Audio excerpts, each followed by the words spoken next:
lên nó đi chăm bung sang nạc cho ai đi làm chặt tập ngư biết nát lâm cũng đau rồi cũng tốt tê không tuân la này quay khoai yang Giêsu Christ nhiều hay là tận là gì đó nát ai đi nhưng ông lại cái nó lại cái nát nhờ gì vậy thầu lại gì đấy quay dân ta nít cho có tiếp tận là này vì là nhiều đó bộ thì anh đi lần lại là chỉ trong từng ấy cái khoai yang ấy bộ thì lần nhiều cái thầu lại mình nuôi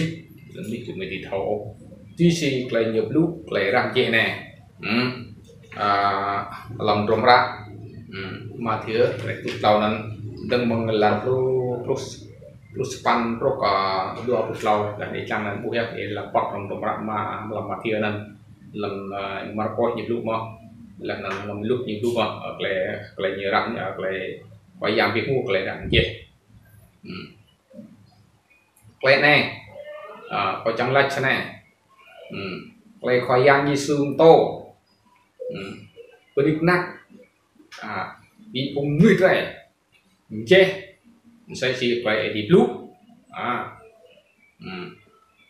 là lần là lần sẽ chỉ cũng được rồi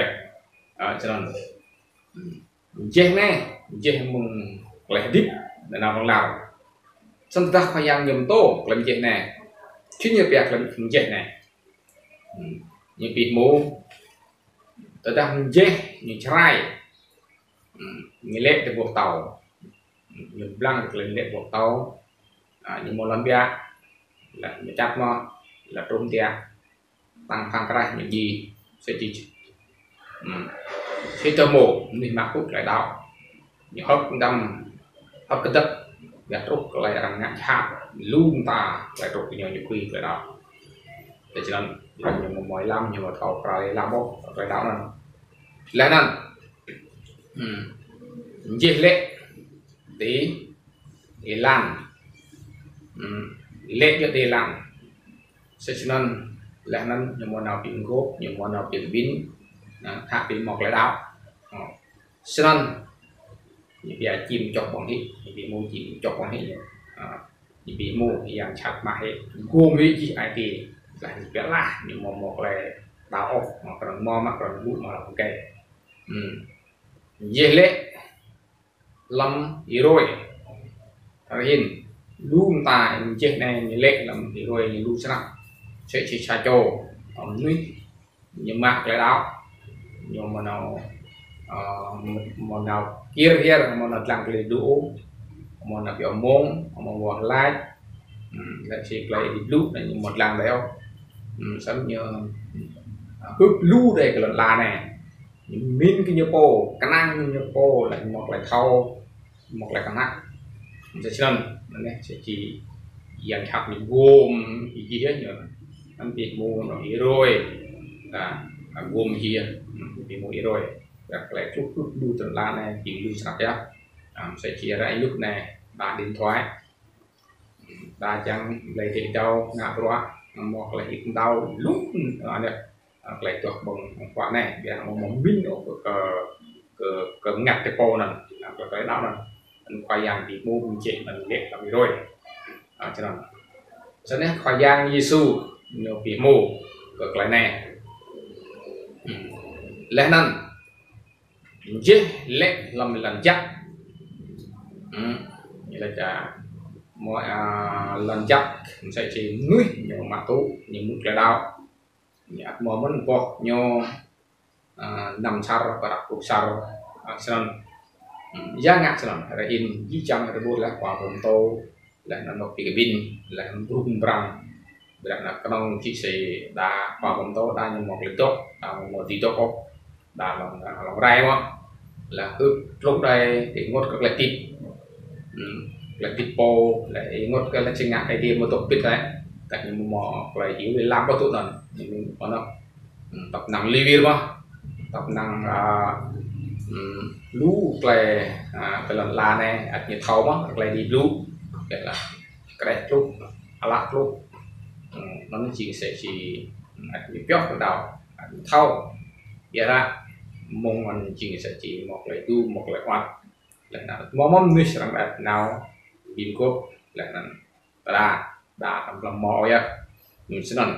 anh sẽ chỉ có yang Giêsu Christ anak ID nya hay là để kiểm tô được cái rồi kìa cái này nhiều nhiều mò là mong nước đương băm ra nên có yang để thâu phải có rốt cái nước rèn mà tụt này còn tạm cái chi chăng cùng cặp dưới thế những con rễ ra hình lưu con sang ra là tôi loài cùng mọi bắt gió tuy siết lại đi lũ là tuy siết là đi chăng ở sẽ đần sẽ chỉ là một tố ốc là ngay hạt một tố ốc là cái nắp nhai sẽ chỉ ngay lại đạo nên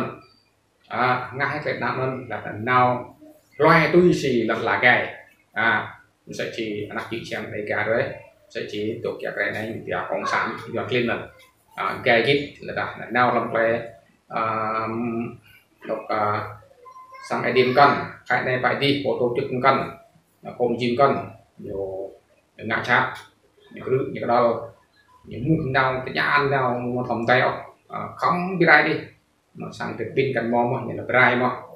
xong cùng đưa cả cùng giọt lên này thì là một khắp rồi nó thì đặt những chim cũng là làm như chim cũng dạng chặt doa như chim phùng bảo cái rai là xong nha dan chim khoai yang như script như thâu cỡ bộ lần lá này là luôn thùng chim dạng chặt nhiều cái dịch là những cái là nhiều cái gì chứ là cho nên anh nhắc ra khoai yang như script rẻ như bị tắc rẻ như bị mua rẻ luôn ta như bị tắc như chính là cái gì để tăng mong lại cuốn tăng là băm rút hoặc là tìm của nó như bị đặt gì hết hoặc là nhiều như bị xịt gì hết do nó đấy sẽ bị lại là nuôi rẻ sẽ chỉ khăng đi mới mà là nhốt đi mới mà một tìm tô một tìm lão nó chỉ sẽ lấy lúc sẽ chỉ chết này anh chết này lấy đi lúc bộ lúc ai đi bộ lúc chắc bộ lúc chạm cho nên hình chỉ chẳng cùng rẻ là hình chết là về mắt lúc mình chết chắc sẽ chỉ thêm một cái chắc lấy đi lúc ý nhau các lấy đi lúc đó thì ra hình lúc lấy bộ lúc sẽ chỉ những cái là này những cái phùng thịt lít nữa đó lưu sắc các lấy này để đặt anh em bằng thần học để bôi lấy giang nhiều sẽ nhiều lúc các lấy này sẽ chỉ cùng là bác sĩ cũng như bác sĩ nhà thầu mà bác sĩ chấp tay cao qua này đi nhà thầu gì biết đó hoặc là giang nhà thầu nhà thầu mà lên cùng nhà khoa học cùng thật vậy như nhiều các minh làm tốt làm chấp ta là nhiều thầu cái nào thì ná ấy bây giờ nào tôi nhiều căn một thì lại cũng tặng lấy biết hay là cổ mát tốt mình chết bộ lúc ID này sáng mồm chết ăn chìm tùy nào là một chặt ID dĩ chăng như là lúc như là ý chặt thì có chặt có thậm chí mộ con mộ chặt mộ mắc chặt mất cho nên là nhóm sẽ chỉ nút phân đồ sẽ chỉ lọt cái lọt nhiều khác lưu sắc là nhiều khác như là về mạng tốt bằng ID về qua lách ID về bút ID về viết sắc ID biết ra này lọt như một đi gai chít một nhiều là nó sẽ chỉ ra ngã doa sẽ về cái cuối cái tăng đây sẽ một vài mà thì lót cơ sẽ chỉ lại lúc chẳng một là chỉ răng nó tốt là một là rút từ buồn sườn vừa mở nó thấm biết rồi đấy ID po đó thì nó biết được một bằng trăng nó buồn sườn vừa mở nó vì ra nó cứ cắn lại mà này riêng của tỏ ra thì là lấy min lấy đau IT nhiều min là có làm lá này rồi làm sẽ chỉ làm assembly này cá tùy một lấy mềm màu nhiều cá chim nó cả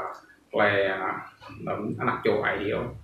ra này hình thức mới khỏi dạng lại tôi đặt cho chốt khỏi dạng cái để dinh mềm màu đó tôi đặt chốt trong những cái dinh mềm màu anh để mắc lúc nó khỏi dạng để tạo cái nhiều dịch sân nhập lũ ngay của tỷ thầu này không một căn thầu nặng không mà mấy căn tỷ thầu này còn phải đi thầu phi suy nhập lũ lần đầu ra giờนี้được cái chút lần đầu bán tục lần lũ lần lại việc riêng cái lúc má cái lần toa tục cái mà nhập lũ chỉ là những lúc là ID cái chuyện